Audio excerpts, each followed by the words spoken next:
নিয়ে নিয়ে হোটেলে গেছে। সেদিন আবার পুলিশে রেড দিছে হোটেলে। রেড দেওয়ার পর ওদের দুজনকে পাইছে। তা আমি ওকে জিজ্ঞাসা করলাম, তুমি কি ওর সাথে কিছু করছো? তার সাথে আমার ফোনে পরিচয়, রং নাম্বার থেকে পরিচয় ছিল। তো এক পর্যায়ে কথা বলতে বলতে ওর সাথে আমার সম্পর্ক হয়।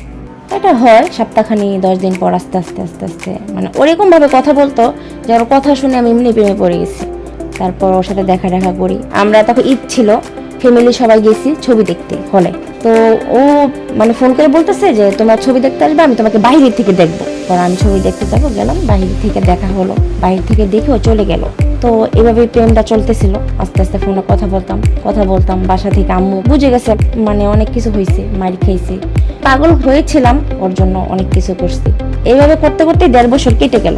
তো আমার মা আবার ফোন দিয়ে জিজ্ঞাসা করছে যে তুমি কি আমার মেয়েকে বিয়ে করবা? ও বলছে না, আমি তো ওকে বিয়ে করবো না। সে আমার আম্মুর কাছে বলছে আমি নাকি ওর ফ্রেন্ড। তখন অনেক খারাপ লাগছে। তো আপনি তাকে জিজ্ঞেস করেন নাই? আমি বলছি না, আমি কি তোমাকে বিয়ে করবো না, আমার বাসা থেকে মেনে নেবে না, এটা সেটা অনেক কিছুই বলছে যে ওর বাসা থেকে মেনে নেবে না, তার বাসা থেকে আপনাকে মেনে নেবে না, এরকম কিছু বলছে। পরে আমার একটা বিয়ের ঘর আসে ঢাকা থেকে।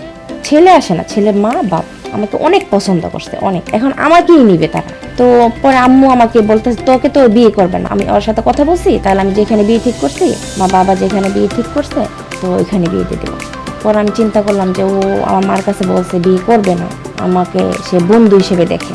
আমার মনে অনেক কষ্ট লাগছিল, কষ্টও পাইছি। তারপর আমি বিয়েতে রাজি হয়েছি। তো এক পর্যায়ে আমাকে বিয়ে দিয়ে দেয় ঢাকাতে, অনেক অনুষ্ঠান করে আমার বাবা বিয়ে দেয়। এখন আমার কষ্ট কি, কষ্ট তো অবশ্যই লাগছে। আমি তো খাওয়া দাওয়া অফ করে দিছি। ওরও খারাপ লাগতেছে ভিতরে যে ওর সাথে আমি প্রেম করলাম, ওকে অন্য জায়গায় বিয়ে দিয়ে দিতেছে। আমার কাছে অনেক, এটা প্রকাশ করতেছে না, বন্ধুদের সাথে প্রকাশ করতেছে, বাট আমার কাছে প্রকাশ করে না। বন্ধু 2টা পাঠাইছে, গায়ে হলুদের দিন পাঠাইছে। পাঠানোর পরে আমাকে বলে নাই, অনুষ্ঠান চলতেছে সেই সময় ওই 2টা ছেলে আমাকে বলে নাই যে তোমাকে আমি নিতে পাঠাইছে, তুমি চলো আমাদের সাথে, বলে নাই। ওরা চলে গেছে। পরে বিয়ে হয়ে গেল। হয়ে যাওয়ার পর পা থেকে মাথা পর্যন্ত আমার স্বর্ণ দিয়ে আমাকে নেয় ওইখান থেকে। অত করে বলতে পারি না, কিন্তু পা থেকে মাথা পর্যন্ত স্বর্ণ ছিল, অনেক অবস্থা ভালো ছিল। আমার ফ্যামিলি আবার আমার বাচ্চা চালা আবার স্বভাবটা খারাপ, মানে জামাই দেখবে না কিরকম, টাকা হলেই হবে। তো আমার বাবা ওইখানে দিয়ে দিয়েছে। দেওয়ার পর শ্বশুর বাড়িতে যাই, আমাকে যে স্বামীর বাসা নিয়ে আসছে, আমাদের বাসা হবে কি, আমি তো তার সামনে যাইনি। আমার নানি ছিল, আমার দাদি ছিল, আমার মামা তো বোন ছোট ছোট সবাই এক রুমে ঘুমাইছে। ফ্যামিলি সবাই গেছে, এক খাটেই সবাই ঘুমাই আসছে। ওই ছেলে ছিল না, ছেলে অন্য পাশে অন্য রুমে ঘুমাইছে। ওই ছেলেকে আমার মোটো পছন্দ হয় না, আমার তো পছন্দ হয় না আগে থেকেই। মানে বিয়ে হলো, বিয়ের রাতের দিন থেকে কোনো কথাই হয়নি। আর ছেলেটা রাজুক টাইপের, ওর বয়স কম। ছেলে লজ্জা পাচ্ছে, আমার সাথে কথা বলে না। আমারও বয়স অল্প, ওরও বয়স অল্প। ওই ছেলের মা অসুস্থ থাকে, এই জন্য ছেলেকে বিয়ে করাইতেছে, সেবা করার জন্য, হেল্প করার জন্য, এই জন্য আমাকে নিছে। তো পরের দিন ছেলে মামাকে প্রচন্ড আদর করে, প্রচন্ড আদর করছে। 2 দিনে আমাকে ভাতটা পর্যন্ত ছেলে মামাকে খাওয়াই দিছে, এতটা ভালোবাসছে ছেলের মা আর ছেলের বাবা। তো পরের দিন আমার বাসা থেকে লোক আনতে গেছে।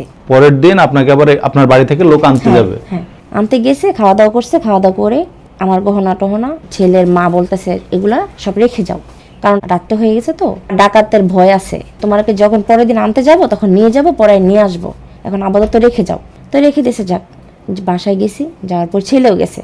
ছেলে বন্ধু বান্ধব একসাথে যায় না, মানে তারা সবাই মিলে আপনার বাসায় গেছে? হ্যাঁ, সবাই মিলে, বন্ধুরা সবাই মিলে আমার বাসায় গেছে। আমি কথা বলি না, একটা কথা বলেন না? না, আমি কথা বলি না। বিয়ে হলো তারপর থেকে আপনার স্বামীর সাথে কোনো কথা না? কোনো কথা বলি না। এগুলো নিয়ে ঝামেলা হয়েছে আম্মুর সাথে। পরের দিন ছেলের সাথে কেন কথা বলি না, কেন থাকি না একসাথে, কেন ঘুমাই না, এগুলো নিয়ে আম্মু রাগারাগি করছে। তো ছেলেগুলা দেখছে, তো ওই লোকটা চেষ্টা করে নাই যে আমার সাথে এসে কথা বলবে, কারণ বুঝতে পারতেছে যে আমার মন খারাপ, আমি এটাতে রাজি না।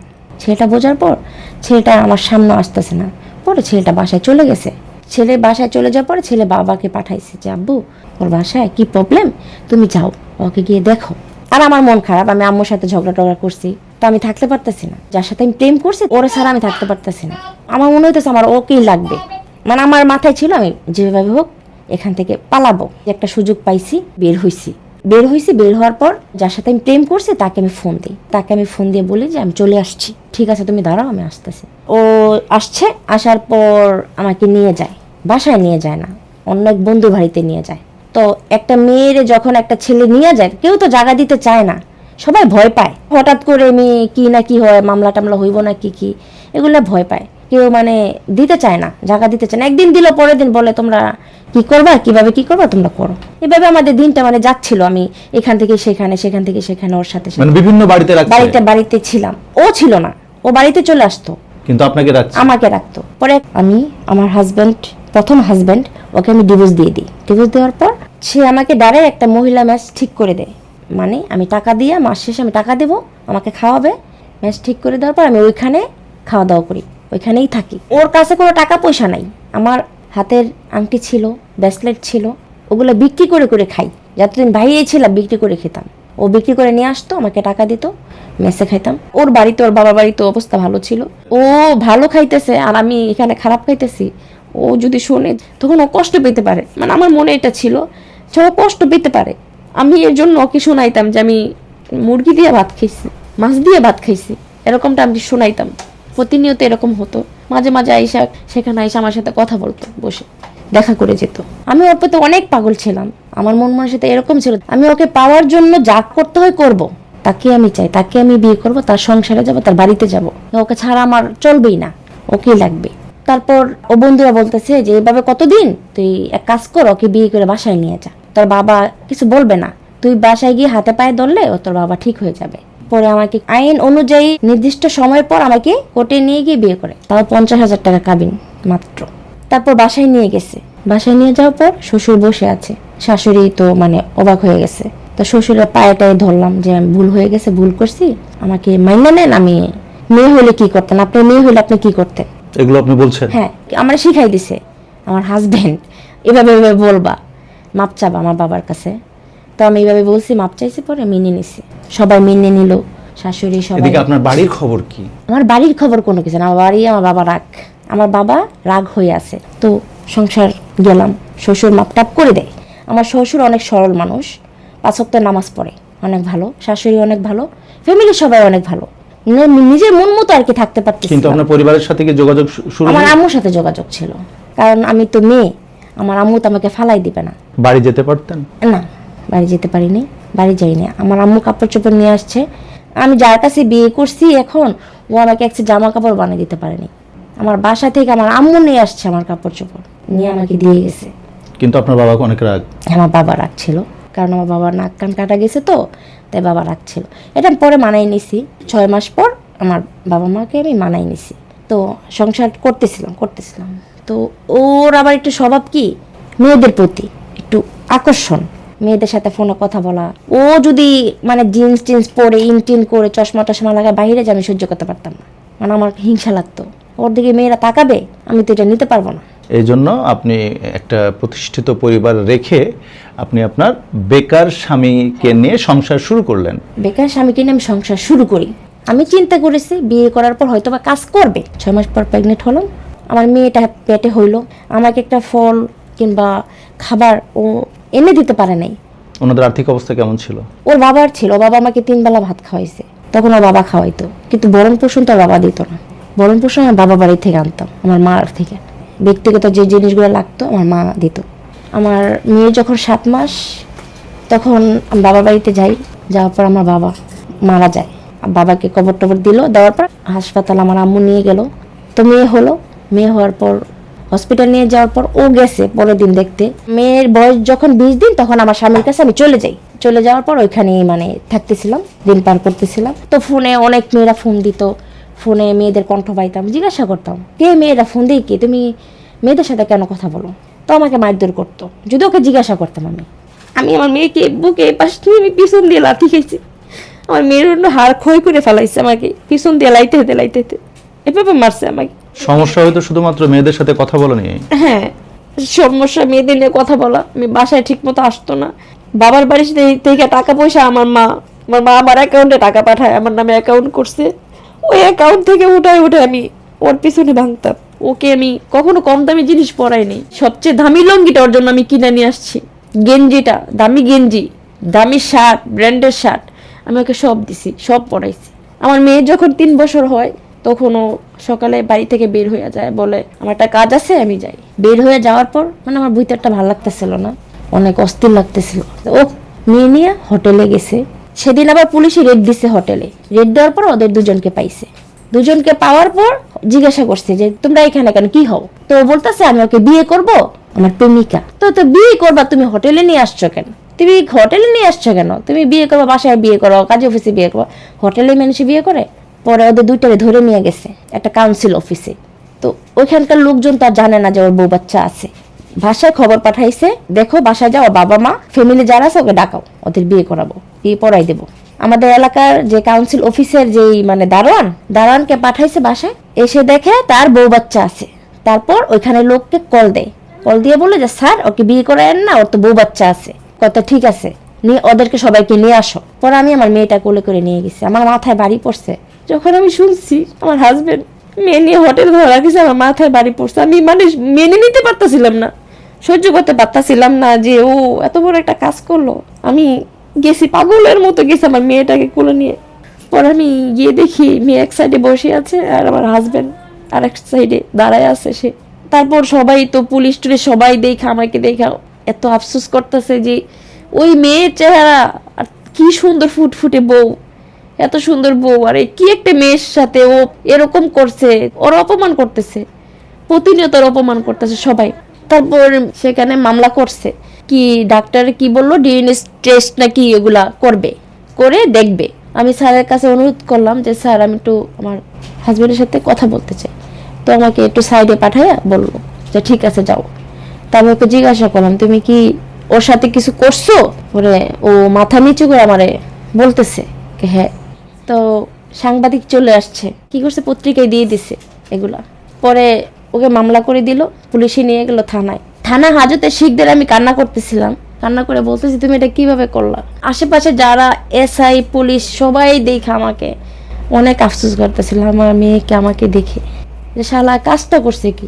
কান্না করতেছিল, ও কান্না করতেছিল, আমিও কান্না করতেছিলাম। আমি বাসায় চলে আসি, ওরা চালান করে দেয় জেলে। পরের দিন আবার যাই জেলখানায়, একদিন পর পর যাইতাম আমি জেলখানায়। আর আমি টাকা দিয়ে আসতাম যে ভালো বিছানায় শোয়ার জন্য, ভালোভাবে থাকার জন্য, ভালোভাবে খাওয়ার জন্য টাকা দিয়ে আসছি। তো বাসা থেকে আমার বড় ভাসুর সে আবার উকিল ধরছে। উকিল ধরলে কি হবে, মেয়েকে দিয়ে এটা ছুটাতে হবে। মেয়ে বাদী, মেয়ে এই বলে মামলা দিছে যে বিয়ের আশ্বাস দিয়ে ধর্ষণ করছে, দিছে ধর্ষণ মামলা। তো এটা তো জামিন করাতে হলে মেয়ে বিয়ে করাতে হবে। তুমি কি বলো? আমি বলছি ওকে যদি জামিন করে ছুটে আনা যায়, যদি বিয়ে করা লাগে আপনারা করান। প্রথমবার কষ্ট হয়েছে, কিন্তু তারপরে বলছি যে এটা বিয়ে হবে এটা উকিলের মাধ্যমে হলে এটা আবার মামলা শেষ হলে উকিলে সেটা আবার ডিভোর্স দিয়ে দিবে। ম্যাজিস্ট্রেট 1 সপ্তাহের জন্য ওকে জামিন দিছে, যে 1 সপ্তাহ পর মেয়েকে বিয়ে করে কাগজ দেখে তারপরে জামিন নিতে হবে, স্থায়ী জামিন। হ্যাঁ, স্থায়ী জামিন। ওকে জামিন করে কিন্তু নিয়ে আসছে বাসায়। তো বাসায় আনার পর ও আমার কাছ থেকে মাপটাপ চাইলো, ও স্যার জীবন এরকম করবে না, কান্নাকাটি করছে। মাপটাপ চাওয়ার পরে তা আমি তো জামাই পাগল, আমি তোর জন্য পাগল, তা আমি তো মানবো, আমি না মানলে কি মানবো? মেয়ে হয়ে গেছে, মেয়ের মুখের দিক তাকায় আমি মেনে নিছি। মানুষই ভুল করে, আমি কেন ক্ষমা করব না? আমি ওকে ক্ষমা করে দিছি। 1 সপ্তাহ পর মেয়ে বিয়ে টিয়ে করে কাগজ দেখাইছে, তারপর ওকে স্থায়ী জামিন দেওয়া হয়েছে। কিন্তু মাসে মাসে হাজিরা দিতে হবে মেয়েকে নিয়ে। তো আমার বলতেছে মেয়ের সাথে তো আমার একটু কথা বলতে হয় মাসে মাসে, তুমি এটা একটু করো, কারণ আমার ওরে নিয়ে তোমার হাজিরা হতে হবে, হাজিরা না দিলে তো আমার মামলা শেষ হবে না। বিয়ে করে কি তার সাথে থাকা শুরু করলো? না, থাকে নাই। মেয়ের বাড়িতে চলে গেছে। তো ও বলছে সম্পর্ক নাই, শুধু মেয়েকে যখন হাজিরার টাইম হয় তখন নাকি ফোন দেয়, কিন্তু যোগাযোগ ছিল, কিন্তু আমাকে বলে নাই। এভাবে আমাকে ঠকাচ্ছে দিনের পর দিন, আমার সাথে অশান্তি করতেছে। আমি কিছু জিজ্ঞাসা করলে আমাকে মারধর করে। মেয়েটাকে নিয়ে আমার মনের ভিতর সন্দেহ, কারণ ও একটা ভুল করছে, এখন ওইটাই আমার ভিতরে রয়ে গেছে। তো 1 বছর পর মামলাটা শেষ হওয়ার পর মেয়ে নাকি ওকে ডিভোর্স দিয়ে দেয়। সেটা আমাকে বলছে যে যদি তোমাকে ডিভোর্স দিছে কাগজ কই, আমাকে দেখাও। কাগজটা আমার বড় ভাইয়ের কাছে ছিল, সে হারায় ফেলছে। তো এরকম বুঝ আমাকে দিয়ে দিয়েছে। তা আমি তারপর মাথা ঘামাই নাই, মাথায় নিয়ে নিছি। যাক, আস্তে আস্তে মেনে নিলাম। নেওয়ার পর দেখি সম্পর্ক মানে এটা ভাঙে না। ওই মেয়েটার সাথে প্রায় আমি ধরার পর ওর সাথে আমার ঝগড়া হয়, মারামারি হয়, ও আমাকে মারধর করে। আমি চিন্তা করে দেখলাম যে ওকে আমি যত কষ্টই হোক বাহিরে পাঠাই দিলে এটা মেয়ের থেকে সরে যাবে, এবং কি টাকা পয়সা ইনকাম করবে, আমাকে পাঠাতে পারবে, আমি আমার মেয়েটাকে মানুষ করতে পারবো। আমি বাহিরে পাঠাই ওকে, নিজে বাবা বাড়ি থেকে টাকাই না, আমি ওকে বাহিরে পাঠাইছি সৌদিতে। 2019 সালে দেখে আমি বাইরে পাঠাই দিই। বাহিরে গেল, কয়েকদিন ভালোই ছিল, আমার সাথে কথা ভালোইভাবে বলছে, লাইনে রাখতো, রান্না করলো লাইনে রাখতো, তো কাজ করতেছিল, মাসে মাসে টাকা আমার লোন আছে, লোন শোধ করছি, টাকা পাঠাইছে, লোন শোধ করছি। যখন লোন টোন শোধ হয়ে গেছে তখন মানে টাকা পাঠাইছে, আমি বলে যে টাকা দেন, টাকা পাঠাইছে, কিন্তু আমাকে সময় দিত না। আমি কথা বললেই লাইনে আছে, লাইনে থেকে আমাকে ফোন দেয় না। সেই মেয়ের সাথে কথা বলে, তার জন্যই পাগল। ওর আমার প্রতি কোনো ফিলিংস ওর প্রতি নাই, ও ফিলিংস নষ্ট করে দিয়েছে। 5 বছর পর সে বিদেশ থেকে আসার পর তখন ও নিজেই সবকিছু মুখে বলছে। ওই মেয়েকে সৌদিতে নিয়ে গেছে, 10 দিন ছিল। ও স্বীকার করলো যে ওই মেয়েকে নিয়ে গেছে, 10 দিন মেয়েকে নিয়ে ছিল। 10 দিনের পরে মেয়েকে দেশে পাঠাই দিছে। এরকম একটা পাগল টাইপের মতো হয়ে গেল, ওর ভিতরে নাকি অশান্তি লাগে, কিছু ভালো লাগে না, ধুম ধরে বসে থাকে। এখন আমি বলছি যাক দেখি ওরা সুস্থ করতে পারি কিনা। ওকে ডাক্তার দেখাইলাম, কবিরাজ দেখাইলাম, কোনো লাভ হয় না, কোনো কাজ করে না, ঝিম মেরে বসে থাকে, বাড়িতে বসে থাকে, বাইরে যায়, বাইরে গিয়া ধুমতেরা থাকে, বন্ধুদের সাথে উল্টাপাল্টা কথা বলে। মানে বন্ধুরা বলে পাগল, সবাই বলে কি ওর কি মাথায় সমস্যা হয়েছে। আসলে ওকে মাথায় সমস্যা করে দিছে, ওকে একদম মানে কবিরাজ মবিরাজ করে ওর মাথায় প্রবলেম করে দিছে। সেই মেয়েটা এগুলা করতো আমার সংসারটা ভাঙার জন্য। এক সময় আমি সহ্য করতে না পেরে আমি ওর কাছ থেকে, আমার পিঠ দেওয়ালে ঠেকে গেছে, তাই ওর কাছ থেকে আমি চলে আসি। গত 1.5 বছর আগে আমি চলে আসছি, আমার মেয়েকে নিয়ে চলে আসছি। ওই পাগলই রয়েছে, মাথায় প্রবলেম, কাজ করে না। 1.5 বছর যাবৎ কোনো যোগাযোগ নাই। যে একটা মানুষকে পাওয়ার জন্য আমি প্রথম হাজব্যান্ড, তাকে কষ্ট দিছি, তার ফ্যামিলিকে কষ্ট দিছি, তাদের কাছ থেকে চলে আসছি, তারা অনেক কষ্ট পাইছে। তার আমি একটা মানুষের জন্য এত কিছু করছি, এত স্যাক্রিফাইস করছি, আমি এত কিছু করছি ওর জন্য, আমি অনেক করছি, আমি সব ছেড়ে দিছি শুধু আমার হাজব্যান্ডের জন্য। ও বাইরে ছিল, আমাকে অনেক কষ্ট দিচ্ছে, অনেক, কিন্তু আমি তো ওকে ভালোবাসি, আমি কেন যাব ওকে ছাড়া। চিন্তা করছি আমি বাড়িতে চলে যাব, আমি কিভাবে থাকবো ওকে ছাড়া, আমি কি থাকতে পারবো। এখন আমার জীবনটা নষ্ট করছে, আমার মেয়ের জীবনটাও নষ্ট করছে। মেয়ের প্রতি অনেক টান ছিল, সেই মেয়েটার খোঁজ খবরও নেই না, মেয়ের প্রতি একটু ভালোবাসাও নেই। আমি এখন বর্তমান আমার বাবার বাড়ির বোঝা হয়ে আছি। জীবন দিয়ে আমি এটাই বুঝতে পারছি যে আমার জীবন একটা দায়িত্বশীল পুরুষ, যত্নশীল পুরুষ অনেক প্রয়োজনীয়। যে আমি এরকম একটা মানুষকে পছন্দ করেছিলাম, তার জন্য দুনিয়াতে এমন কোনো কাজ নাই করিনি। সেই মানুষটা দিন শেষে আমাকে কষ্টই দিছে, ধোঁকা দিছে, প্রতিনিয়ত আমাকে ঠকাইছে। আমি এই জন্য এখানে আসছি এটা বলার জন্য যে আপনারা, সৌন্দর্য দিয়ে কিছু হয় না, সুন্দর পুরুষ জীবন ধ্বংস করে। আমার জীবনটা ধ্বংস করছে, আমার মেয়ের জীবনটা ধ্বংস করছে। এর চেয়ে ছোট চাকরি করে একটা দায়িত্বশীল পুরুষ অনেক বেটার, হাজার হাজার গুণ ভালো। বিশ্বাস করেন আমি কখনোই কারো প্রেমে পড়িনি। সে একজন মানুষই আমার হাজবেন্ড, সে একজনই, আমি তার প্রেমেই পড়ছি, তার জন্যই পাগলামি, তার জন্যই সব। আমি এখন আমার মেয়েটাকে নিয়ে আসি। মানুষের মনে এখনো বিশ্বাস আছে যে আমার কাছে যদি আমার হাজবেন্ড আসে, এখনো আসে, আমি নাকি যাব তার কাছে। সেটা মানুষের মনে এখনো বিশ্বাস জমায় আছে, কিন্তু আমি যাব না, কষ্ট করে খাবো, তারপর